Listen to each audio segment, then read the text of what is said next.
माझ्याकडे रात्री 11:15 वाजता एक शेतकऱ्याचा फोन आला की सर मी आणि माझी मिसेस गळ्याला फास लावतोय. काय माझ्यावर फिलिंग्स असतील. मी शांतपणे बसलो, म्हटलं अरे का रे बाबा काय झालं. तर तो म्हटला गेल्या 14 वर्ष झाले साहेब मी शेती करतोय. गेल्या 10-12 वर्ष माझं डाळिंबाचं पीक खूप चांगलं आलं, पण गेल्या 2 वर्ष झालं की माझं डाळिंबाचं पीक वाया गेलं आणि मी कर्जबाजारी झालो. तर मी म्हटलं मग. तर म्हटलं मी म्हणून म्हणे आता कर्ज झालं हे झालंय, मी कोणाच्या तोंड दाखवण्याच्या लायक राहिलं नाही म्हणून मी आत्महत्या करतोय. म्हटलं अरे म्हटलं तुझं शिक्षण किती. तो म्हटलं 12वी झालंय. म्हटलं तेव्हा किती % मार्क पडायचे. तर म्हटलं 50-60% पर्सेंटेजने मी पास व्हायचो. म्हटलं अरे त्यावेळेस 40% फेल व्हायचा. आत्महत्या तर तू तेव्हा करायला पाहिजे होती, आज कशाला करतोय. म्हटलं तुझ्या जबाबदाऱ्या किती आहेत. तर मला म्हटलं माझा एक मुलगा एक मुलगी आहे. म्हटलं आज तुम्ही आत्महत्या केल्यानंतर तुमच्या मुलांना तुम्ही काय संस्कार देणार. परिस्थिती खराब झाल्यावर पळून जाणं. म्हटलं नाही.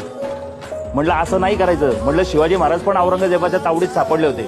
त्यांनी काय केलं, तिथून शक्कल लढवली आणि पेटाऱ्यातनं बाहेर पडले आणि स्वराज्य स्थापन केलं. ठीक आहे ना, चुकतं ना, कोण नाही चुकलं या जगात. सगळे चुकतात.